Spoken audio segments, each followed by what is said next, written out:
I'm so glad I didn't forget that. I would have been so sad. Okay, so hold on. The other thing I'm going to send you really quick here that I have learned, I'm going to send you the links to 2 of the curriculums just so you have of them. The first one I'll be sharing around is the Cokesbury one, and since we're Methodist churches, I'm guessing you're pretty familiar with those. That first link at the top is our church opening guidelines. Andrea is from Florida, and their conference gave them no guidelines. And so she was like, tell me what yours are so that I can just copy. And I'm like, yeah, copy them all you want. So there we go. So I have found that when I share this stuff, when I'm trying to do the share screen, it won't let me copy and paste. So I'm just going to give you it all now so you have it. And this is an email, it's not a link, and I'll explain that in just a little bit. So there's everything you need. So let me go to our sharing our screen. Can everybody see that? Okay, yes? All right, so this is what our little opening is on what we know. So what we know is that we miss our kids and we miss our families, and everybody's in the same boat, and everybody's feeling that. And sometimes when we have that missing and that hunger, it makes us like, ooh, we feel pressure. And so someone shared with me earlier today that I feel worried about my job, and so I feel like I need to do more because I'm worried about that. And so something we would need to address too is that your job might look different. Like churches are kind of changing, and so you might take on other jobs, other positions that's not necessarily children's, but you're covering the childcare or the preschool or the you're helping out being admin or any of those things. So all of that, we're going to get through this, and this isn't going to last forever, but we are making some big changes. And with those changes, tensions are high. When you're feeling those tensions of losing your job or what my job is going to look like or how our family is doing, families in your church congregation, which you know, they're worried. They're worried about their children. They're worried about going back to school. They're worried about how that's going to look, what's going to happen, childcare, money. So we never want to be another burden to them. We want to be helpful. So if some schools are in Northwest, I think are all on virtual and online, but here in the Little Rock area and such, at Fort Smith, what are you guys doing? Do you have a hybrid? Do you have a choices, or are you all? Yes, so there are choices to do in person or virtual. Okay, so we just want to also go, oh, it really worked awesome for VBS to do online and to do videos and to send links. And Melinda, you pushed that for VBS. And yes, I did, because as a parent and a teacher, I knew that the summers would be downtimes and people wouldn't be online or kids wouldn't be learning online. But we also want to keep in mind that they might be learning virtually online. So we want to keep in mind about how much we offer and support virtually. So we're going to talk some other things that kind of start virtual digital and kind of wean us to not being virtual at all. So parents need our support from their church family. So wait until after school gets started to launch anything new. And listen to what they need. But wait for you do your backpack blessing, and then don't do signups. Don't do here comes Sunday school. Here comes this is how we're going to do it. We kind of just need to let go of the whole this is how we've always done it, because we are in different times, and we're going to just examine ways to do this differently to increase faith formation and have that connection with people, but not be burden or have someone feel shame or sadness about church or God or worship. So for in-state people, this is they don't want to mix school districts for contact tracing. So that was in our guidelines, and that is, as long as the schools keep doing in person, that will stay viable. But if they change it to, if our governor changes it all to virtual, then that will change. And we need to also recognize that all the task forces in every church and different sizes, everybody's different. So as I'm sharing these different curriculums, I want you to kind of go ahead and do your adaptation to what your church is allowing you to do. Some churches are not allowing you to meet with people. Some they are, some 50 and under, some outside. Everybody's church and task force is different based on the guidelines and your church's task force and size. Earlier today, I had Pulaski Heights, which is one of our largest churches here, that was on their call. And so what they can do is very different than what Amy in Stuttgart can do with your church size. So, oops. Okay, so what we can do, we can just start thinking outside the box and don't in your head. I mean, change is hard for some people, but this is a time to try something new and try something so that your motives stay, that I'm going to be connective. I'm not going to add work to other people or to the parents, but I know that God has a plan for this and we're going to make good things happen. So I want you to encourage you to pray for your children and your families and let them know you're praying. And when you do that, if you send a text or send it specifically, or you call or you see them, pray specifically. I specifically prayed for patience for you today. Instead of like, I'm praying for you, that's nice. And I think we can all be like, on Facebook, you get the little praying for you, but it means more. Be very specific and direct with what you're praying. I'm praying for your two little kiddos as they head off to school. I'm praying that your job allows you to work from home. I'm praying whatever they've shared with you. And this is what I do. And I did this when I was in a church. I have to keep notes on everything, and I had a little spiral notebook. So when you do your visits, when you talk to people on the phone, write it down, because you're not going to remember everything, but you want to seem as genuine and caring. I mean, not seem, you want to be as genuine and caring. And our memory banks, if it's like me, does not always hold, and I don't want to mix anybody's business up, but I want to be very genuine in how I'm and specifically praying. And that came from Cindy Burns. Cindy Burns shared that at our August sharing, and she said, I specifically tell each family what I'm praying for them. So she said that has been amazing, and people feel very touched and helped, reached out, connected. So plan the same. So this kind of goes for the contact tracing. I know on Wednesday nights, people are like, Wednesday nights, church night. Well, maybe plan an activity or a church night thing or a fellowship activity. Plan the same event for 3 different nights, so that maybe on Tuesday night, Jefferson School comes and that family because most churches have multiple churches feeding into their church.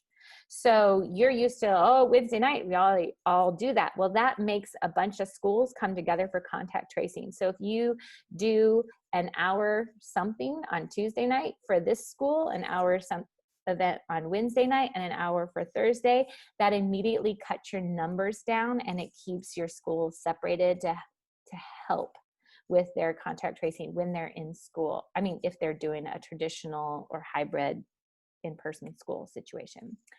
So we're going to talk a lot about this one. We can later on, but we can easily equip parents for faith formation at home with simple guides by text and porch visits. I've kind of already mentioned the texting, but porch visits came out of the August brainstorming, that people's testimony, children's ministers, there were over 30 some people on that call, and they were like, and then my morning 10 o'clock people said the same thing. I never knew what a pivotal visit the visits did. People shared stuff. They were willing to talk. I learned things about the family that I never would have known. And those children had, when they're just coming in on Sunday morning or Wednesday night, coming in and leaving. So we're going to really, porch visits are working, and it's a great connectional way. So we're going to talk about some ways to do that and how to implement that into our faith formation. And so some people are allowing for in-person, which with the numbers, like in Arkansas, you can only have 50 or less people. So you're going to find yourself doing a lot of multi-age teaching, because you're not going to get the volunteer. It's like, raise your hand. It's hard getting volunteers for your grade levels anyway. And now they have the ultimate excuse and totally viable and totally legitimate reason to say, no, I'm not gonna teach. And then a lot of you might have a 50 and older crowd that did volunteer, and you don't even want them doing that. Like, we don't even want to put them in that 65 and older, the high risk people with their kids. So in a lot of situations, when you do get to meet in person, you're going to find yourself in a multi-age situation where you have kindergartners through fifth graders. You're going to have yourself, you and a parent or two all in a room together, and you're all going to be teaching them. So the second curriculum that I'm going to share has a really strong multi-age curriculum. And it also has the ability to be sent out. So we can offer the same lesson to kids that are not in person. Now, on Sunday mornings, we all know that there's lots of kids that come on the first 2 Sundays, and we don't see them again until 2 Sundays before Christmas. And then they come back in January, and then we don't see them again till Easter. And yes, kids come and go, and their curriculum is missed. I mean, there's the teacher in me like, oh, they're scope and sequence. They're not building on their learning. And I had to let that go from my education days, as far as they're missing all this information. But in this time, during COVID, parents, we don't want anybody feeling obligated that, oh, I feel like I should come to church because my kid's not learning. So you want to be able to provide the exact same thing that if you're doing in person, in small group person stuff, be able to send that exact same thing home to anybody who's not able to come or chose not to come because of the COVID-19 and fear for all that. So those are some of the deciding things of why I picked what I picked to recommend to you. Okay, so the first one is for a bigger church, and I don't know everybody's church size here, but Celebrate Wonder is the new curriculum coming out from Cokesbury. And it's kind of like taking Leanne Hadley's and it's Elizabeth Caldwell, her I Wonder. And it's like they merged it all together, and it is very well done, good Methodist theology, easy to build on. And Pulaski Heights is a very big church, and they chose to go this route because right now on Cokesbury, you can purchase this a la carte, which means I only want this. So what I put here on the screen is the Celebrate Wonder digital class pack for $19. So that is kind of like your digital, like send this little picture, the Celebrate Wonder, the Bible. And so when I talked to Emily and Brittany, they said you could purchase the digital Wonder class, the Celebrate Wonder Bible just for yourself, and it's $14. It's super awesome. And the other thing I like about it is it's super short.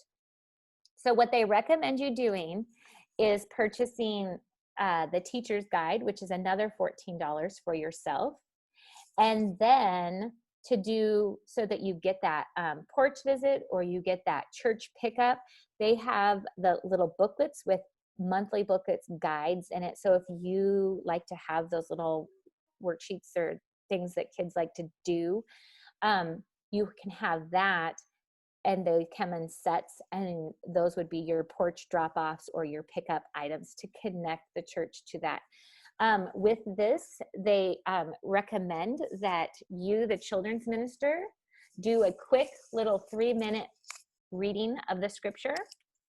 It's beautiful. It even has, and that goes with whatever Sunday the curriculum that you're going. It has the I wonder. It's short. You're totally can send that in a video clip, in a text to your families. You can email it. You can upload it on your website that they can get to it. And then they also have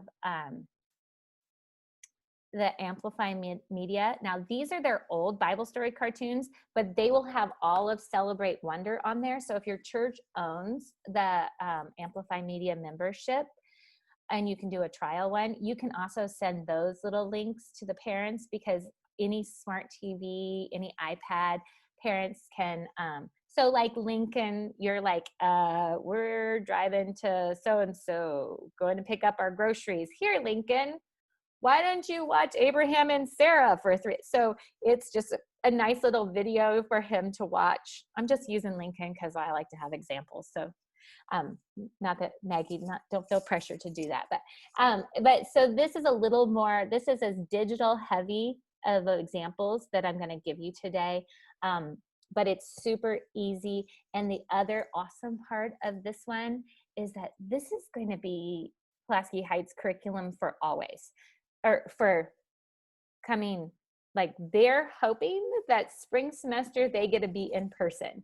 So the kids will already be starting Celebrate Wonder. And then as they transition, they'll just buy the rest of the kit for the spring semester and for the summer and for the next fall. And they're just going to start using. So because Celebrate Wonder came out, they're coming out with this kind of a la carte, easy to adapt it to COVID-19 times, but you can easily transition it to your base curriculum for your Sunday morning programming. So that's why that's first on our list. And Amplify has a lot of really good Bible studies for adults too, if you ever want that going on. The next one is a Presbyterian. It's the second, the first after the ARUMC link that I shared with you. The second one is a Presbyterian curriculum, which is also, it's pretty much, they took Elizabeth Caldwell's studies and theories and philosophies from the Celebrate Wonder, and they made it Presbyterian. It's called Growing in Faith, Growing in God's Love, and it goes with Elizabeth. This is their picture Bible that's written by Elizabeth Caldwell. It is a little bit longer, but it can be used in all the same way. But the reason I picked this is their lessons. Cokesbury didn't have as good of a support for a multi-age curriculum. So if we talked about earlier, you have your first grader, your second grader, and a fifth grader for your multi-age Sunday school classroom that showed up at church. So if you find yourself being able to do in person, this one has a great multi-age. Let me pull up one of their little lesson things here. So here's a sample lesson. It's one page of it. But what I love is that this one, if you're doing in-person small group, you can just download that lesson and send it out to the kids that weren't there. So remember, I just talked about earlier, you want to be able to offer. So both of these, you can easily offer whatever you did in group time, like whatever you did in person. If you had some in person, you can also send it home and send it digitally to reinforce that at home. So those are your two that I'm recommending for if you're able to have some digital stuff, some making the videos, and or if you're able to do in person and being able to send it home. My last recommendation is my favorite, but it doesn't look super awesome when I first flash it up here. So please don't judge. I'm going to talk to the authors and ask if they could put less on the page. But it's from peerministry.com. The background for this one is definitely a Methodist, Presbyterian, and Lutheran. Like they serve all three of those denominations, so it matches our theology. But this is what I love about this one. This one is about equipping families at home. And it serves around, and what was the lovely thing about this one, and I can send this all to you, is I was meeting with my cohorts in the Michigan, 2 from Texas, Georgia, and we all said, how are we going to not overwhelm parents? But how do we do faith formation at home? Should we write something? Should we come up with something? And everybody's like, yes, at the table. The table is now become, we used to be skipping meals and eating on the road, but COVID-19 has people eating at home or getting carry out and having it at home. And the family table, at least once a week, becomes a place where we're all sitting down, which is the perfect opportunity to teach faith formation. So how could we do that? Well, the very next day, I get an email from Lyle Greiner, who has over 30 some years in a youth and children's ministry. His wife's a children's minister, and he said, on my website will be a new downloadable At the Family Table faith formation from David and Kathy Lynn. I want, like, come and check it out. So when I first looked at it, I was like, what? It's a lot of words. It doesn't. But when I did his workshop, they explained so much. They started to write it before everything happened. And what they were writing is they wanted a whole church to adopt this idea of family faith formation at home at the dinner table. So they have it written when you first look at it as slides that you do a kickoff dinner, and you model for everybody how to have faithful family conversations, and then they would be taking it home. And then, as you read in the cookbook that they have, that I can send out to you if you're interested, in COVID-19, do this. In COVID-19, do this. So they were able to easily adapt it. It's all downloadable. It is 52 weeks of beautiful, let me pull up the sample lessons, of beautiful faith formation. Like, no parent is going to say, I can't do this, because of the way they did such a beautiful job of setting it up. So here, this would be like if Maggie's family did this, so she has a little pre-K. Is Lincoln like 5 or less, 4? He's 6. He's 6. Going. Oh, sorry. Okay. So he's past pre-K. So Lincoln would do this. But if Grade. you had littles, here's the pre-K. And what these are called are takeout dinners. And there's 1 per week. So you would do like a little training video or a little porch visit or a little pickup thing. And you could have these already printed. You could have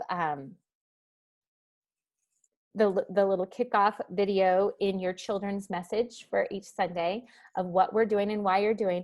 And each, let's say every Sunday, you send one of these via text and via email, and you post it on your Facebook page, because we know that we need multiple forms of communication. Do not just pick one. Don't say, I emailed it to you, because we all know that people don't all look at their emails. So do it in multiple forms of communication. They give you so much stuff. They have these same little lessons for singles in your church, for empty nester families, and for Grammys and Grandpas. So you could do this church-wide if you wanted to, but I just pulled up the pre-K, and so it's this quick little appetizer for the parents to give them kind of a big idea, and then a quick little activity do before a meal, and it just like spells it out. It's great little teaching. And then here's toddler time. Here's some little stuff you could read for your toddler or talk to your toddler about. But my favorite is the 6 and up to 177 could do this. So this works with your teenagers too.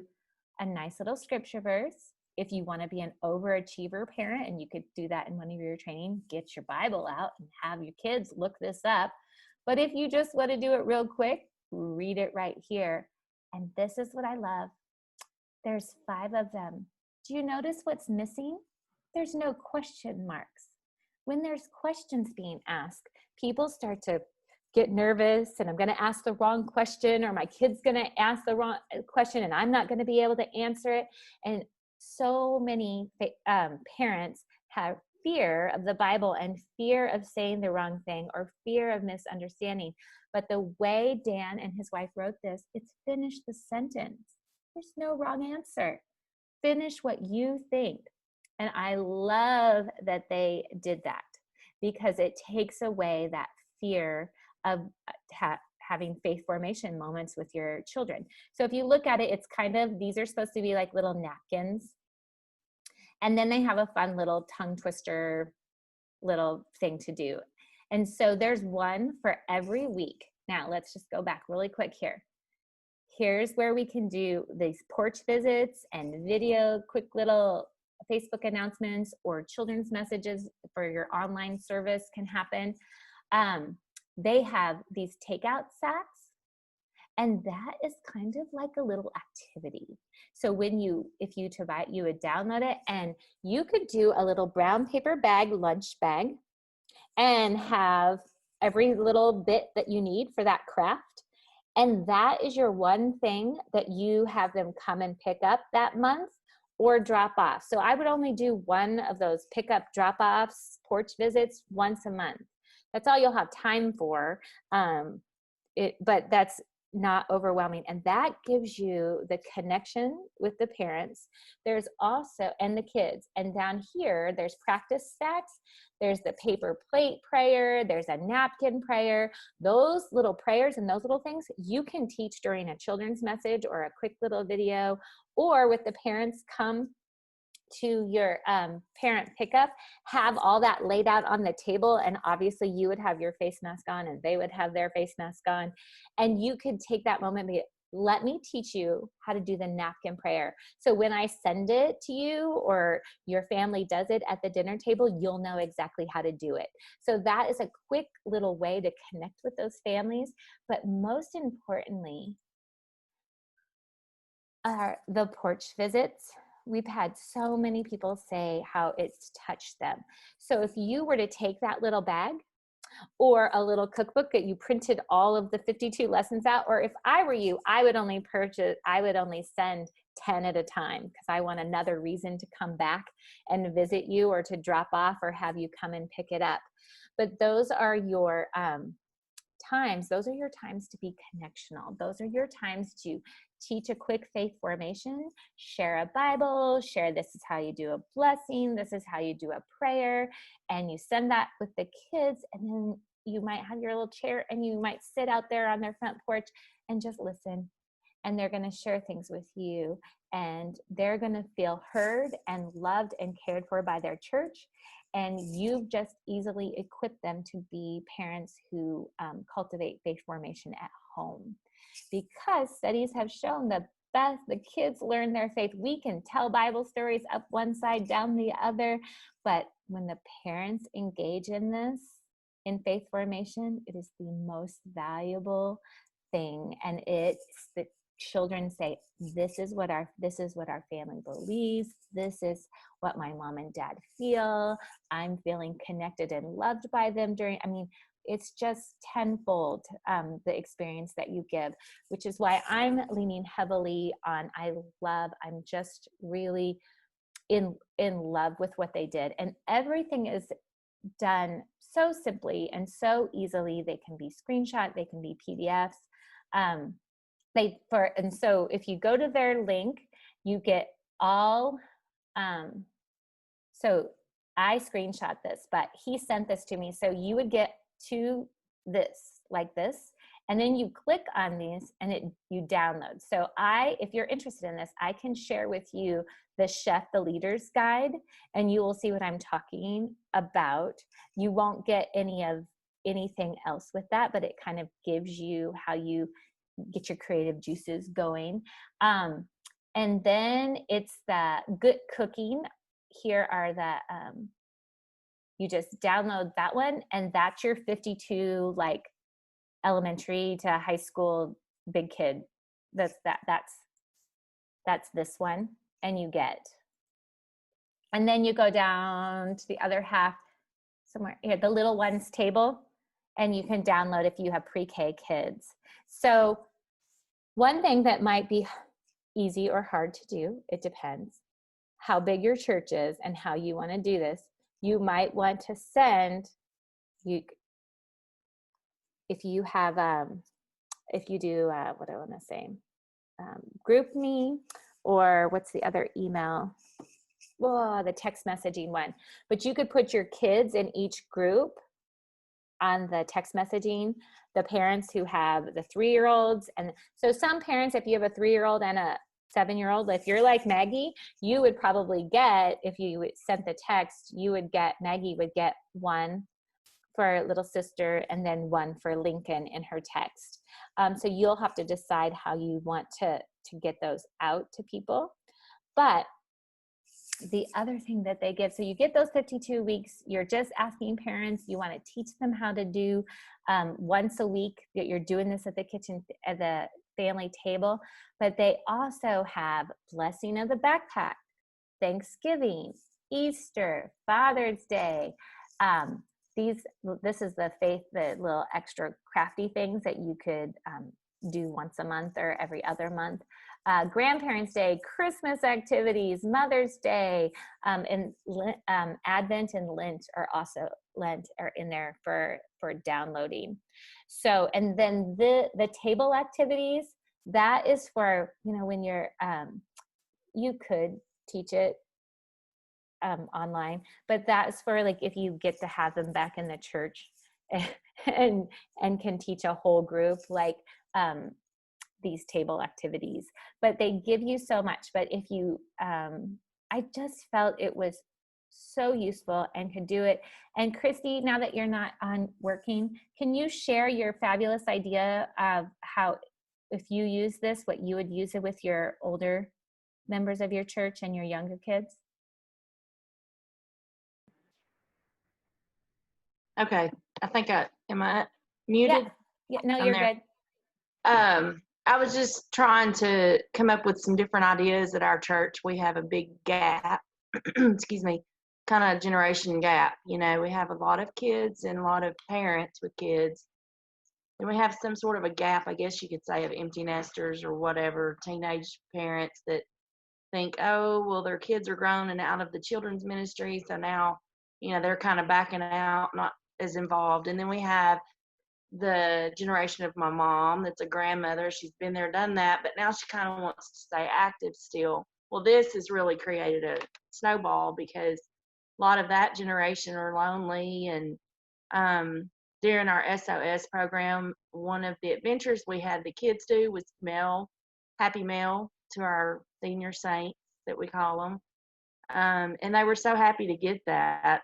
So while we were discussing this project this morning, I just thought, wow, a light bulb of have families share this mealtime and basically sponsor a senior saint. And, if it's a craft kit that the child could put together and take it to, one of the elder ladies in our church. And have them do the porch visit, right? Yeah. Yeah. And let the kids take it. And I know that's still scary with the COVID stuff going on, but they could still do it without, making any kind of contact really. But yet call call Miss Peggy afterward later and say, did you do your craft? Or let's do our craft together if they FaceTime. Some of them may want to FaceTime each other. And they could do the craft, because I know we have this little 2-year-old little girl that she loves to FaceTime. She will call and FaceTime everybody in the church if she could. And so, she's an extrovert. Yeah, so her mom's like, I just need somebody. I forgot to share this with you this morning, Melinda. I just want someone to, just call her and talk to her on FaceTime. So one of our youth that likes to be involved with the toddler class, she took it upon herself to FaceTime the little girl, So they're kind of working out that mentor thing we talked about the other night. But yeah, that was just an idea I had Well, I to think kind you of, mentioned like to challenge your younger families. Like a yeah, challenge with the food would be like, hey, make a chicken pot pie. And if yeah, you and want then to do take that, delivery. I have somebody that you can deliver it to. So it's a family cook together. And kind of like a service mission project for a little family, but Hmm. it brings cross generations Ties into together. the mealtime, family time, Yep. and incorporate that other generation Yeah, that is that's great. missing out on the family time. So yeah, that was it. I can't remember, Melinda, exactly what I said this morning. Yeah, that was good. But I just thought that was such a good tie-in. Like, and one of the things that came out of that August brainstorming was we had 2 or 3 churches that said they did cooking challenges, and that was like a huge hit. So you could say, let's make best let's make chicken pot pie. I'm just saying that because it's easy for little kids to dump and put on the crust and voila. Let's make this, and who can deliver, or how are we going to do that? And you could do that as an easy service project, and it gets everybody's needs met. And we're sharing the love of God, and they can write a little note. With the little notes that you had them write this summer, they can write a little note in there. Another idea as far as leaning toward the safety of the COVID stuff, because some that age might not want to have something pre-made Sure. coming from someone else's kitchen, Right. but just go buy the ingredients to do the That's true. chicken pot pie and then deliver that. Perfect. That's brilliant. That works better. And then you could stew the whole little brown bag and put everything in it and put the Hmm. little, And like, they could FaceTime each other and say, "Hey, let's share this recipe yes. real Oh, quick." that's better. Yeah, that's better. Take her idea. That's perfect. The other thing, some of you might have read my little article about this, but this came out of Phoebe because Tiffany said that she was doing all these porch visits and visiting, and she noticed a big difference when she would drive her own car versus when she drove the church van. So she started driving the church van because people would, as soon as they saw the church van pulling in their driveway, they're like, oh, yeah, we'll come out. Well, not every church has a church van. So that little email that I gave you addressed to, this is in Little Rock, and you can get 2 of these for $60. All you do is send your church logo to that email and say, I want a car magnet, the small one, which is this size that I have, because the big, and it's the $60 one that you get 2 of them, because the big one is like something you'd put on a van or something. But it was so easy, and 5 days later this popped up. But when you identify your vehicle, immediately people know that from your church that you're there. But guess who else knows? Neighbors know. They see, wow, I saw your church. What were they doing out there? Because you know how neighbors like to be nosy. Oh, what was going on? Oh, I've even had Michelle Wilkins did a porch visit and delivered, and the people came out and were like, hey, what's going on? And she's like, oh, I'm delivering our VBS supplies. Well, my kids want to do VBS. And she's like, okay, give me your name. And so they didn't go to their church. So just identifying your vehicle, and if you wear your church t-shirt, when you're doing those, it is a witness to your community. It shows community members that your UMC church is out there we are being the hands and feet of God. So I know that sounds simple and it sounds like marketing, but it also is giving information. So that's what that little email link was. And it's super important when you're out and about in your communities, when you're doing church work. So the last slide I have is just miscellaneous stuff. But before we move on to the miscellaneous, did anybody have questions, cares, concerns with all the blah, blah, blah, blah, blah that I just blawed to you? Feel free to unmute and jump in. Really?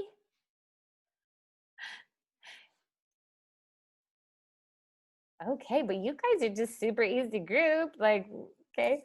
Um, so I threw a miscellaneous slide in here, and cool. If we're meeting in person, do we have kids come up for children's message? So I had a DS call me, and under our guidelines right now, if your church is meeting in person and it's under the 50 people and they're with their family unit and they have masks on, you would say, if your child can leave their mask on, they're welcome to come up. Otherwise, please come with your child. So the parent is bringing their child. That would be because as the person you're getting it, or we all know that 2, 3, 4, and 5-year-olds, they do somersaults down there in children's time. Like they're rolling all over the place, which is totally age appropriate and fine for them. But it is totally okay for you to say, if you are comfortable with, and your task force says that you can, I want to give you permission to use the words to say, please come with your child, because that way we just ensure that everyone's mask stays on, and so that no children's minister or volunteer has to be touching a child or putting their mask back on them because they're rolling around and enjoying their freedom from the pew. So that was a question that was asked. If we're meeting in person and normally have children's church. So normally a lot of people have their children's church during the hour of worship. I'm a proponent that children need to be in worship with their families all the time, but some churches do that, and that is totally fine because that's how they do business. But with the 35 minutes, how does that work? So I said, have them stay with their parents in worship until halfway through, till right before the sermon or after worship and prayer, and then dismiss to children's church, because that would be their 35 minutes of away from their family unit inside, if you're doing an inside program. Also with that 35-minute thing, do 35 minutes outside and 35 minutes inside, which gives you an hour. So, but you have to keep outside, like not really for children's church, but if you were doing something on Wednesday nights, or if you did the Tuesday, Wednesday, Thursday, half of it inside and half of it outside. So think that way, and definitely be well staffed, and definitely masks are not optional. So if a family feels that that's not for them, then you probably want to send home whatever you're doing with them, because you need to keep safe. So what if the governor changes to all virtual school? Well, if they do, we kind of mentioned that that'll change the contact tracing situation. So that will kind of change, but that would be a guideline given from the bishop and the task force. So they would probably either amend that, or just like he did last week, he said, okay, you can do this much more stuff. It would probably come in an announcement like that. So we kind of talked about earlier about job description changing. I'm hearing a lot of people are, their job is becoming more, they're supervising daytime childcare for up in the Northwest. So because the Northwest District, or Northwest Arkansas is they don't have any other option other than virtual, and then parents that need to work. So that's good. That's still your job. You're still working with kids. It might look different, but again, I have every confidence that this is not going to last forever. This will change. They will figure. History shows that in a time 99 years ago, they had way less technology than what we have now, and it ended for them. So it will end for us as well. How long should I make a video? Did you see that the experts on Amplify, even their cartoons were 3 minutes? So do keep any video or instruction. All of the stories in all of those Bibles, if you were to read them slowly, you could do it in 3 minutes or less. So you just think of it as like a little spoon feeding. Do not, 10 minutes long videos are too long. 10 to 15 minutes. I know we watch children's programming that is longer, but studies show, like on Facebook, if you were to upload that or any videos, you can keep people for 2 to 3 minutes, and after that, you've lost them. So when you're giving quick, and people just want a little bit of information, so keep it short and sweet. And what about Advent and Christmas is another question. You guys, it's going to be different, and that's okay this year. And so we'll probably be doing a lot more of the same. I have this book right now, Faithful Families, Advent and Christmas, Tracy Smith. She wrote this for faith formation at home, for a parent who was like, I want to make sure that I'm doing faith formation at home. Like, you know, that parent that's every children's minister dream parent, like, but not all parents. I mean, okay, 95% of parents are not going to buy a book like this and say that they want to do this. They're saying, this is your job. You do it at church. And that's fine, because that's employment for you. But I'm going to read this book and work on kind of taking what we know that's working and come up with maybe like 3 different options that of what people might want to do for Advent and Christmas. And please, Father God, let us not have to do Easter online again. So I'm just going with, we're going to plan for Christmas and Advent. So watch for that for coming as well. So anything else? You guys are so easy. Come on.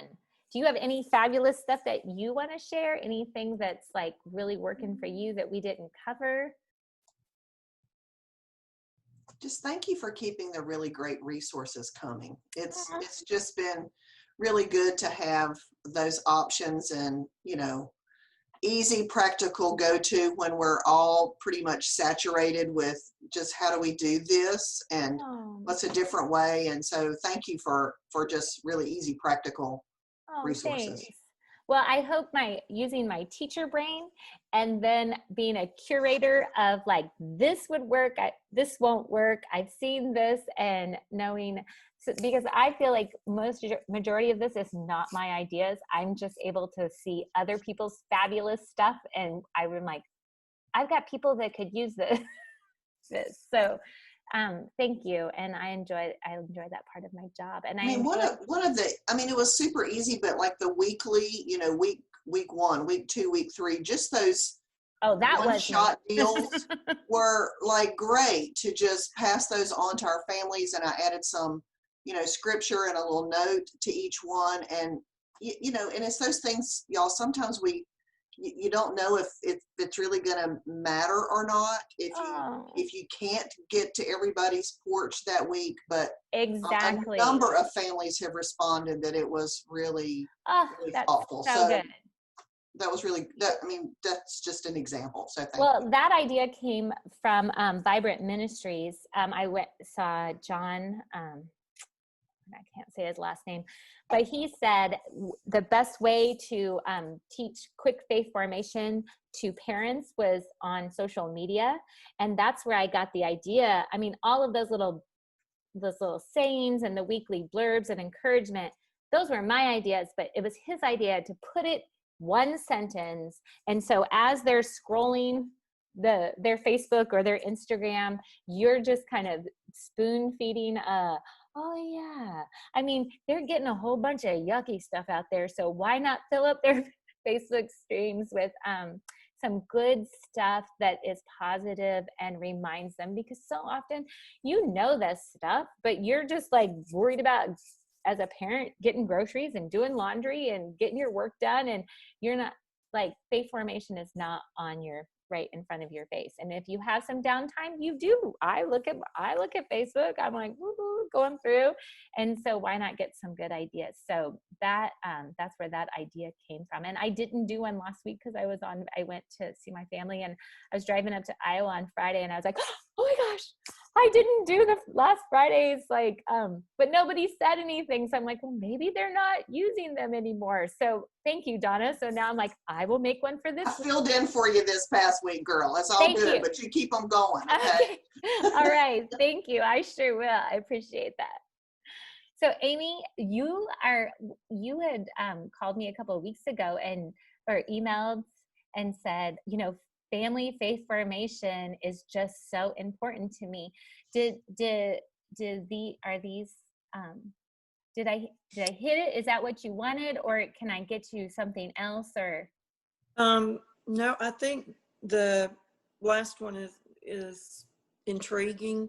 Mhm. I know that, I think I told you that we were going to do a 40 days in the Word. Yes. And so I'm hoping maybe some of that will trigger what I can do to tie in. But also my actual job is full-time music ministry. And so that's kind of on the, back burner right now. So we don't have anybody doing children's ministries. And since basically all the kids are involved in the music program, I just You knew them all. It was an easy slid into that little area. So you're teaching, you're just not teaching music, you're teaching Christian ed, you're teaching regardless. I'm always saying I'm a teacher first, except I've had to teach music and it wasn't pretty. So I always give it to people that can do that, because not my gift.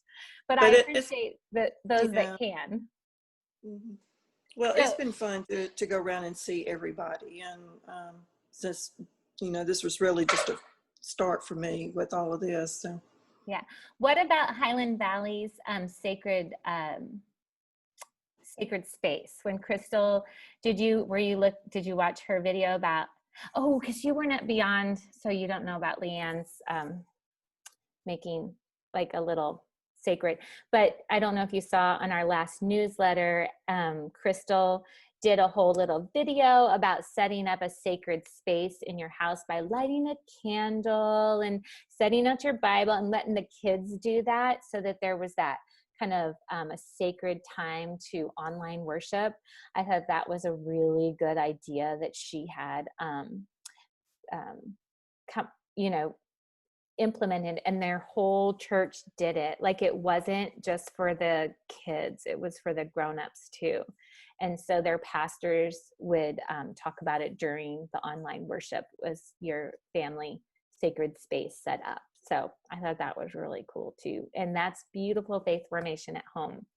It'd be nice to see that happening kind of at the dinner table with a little candle lit, and we do our little verse and our finishing our sentences.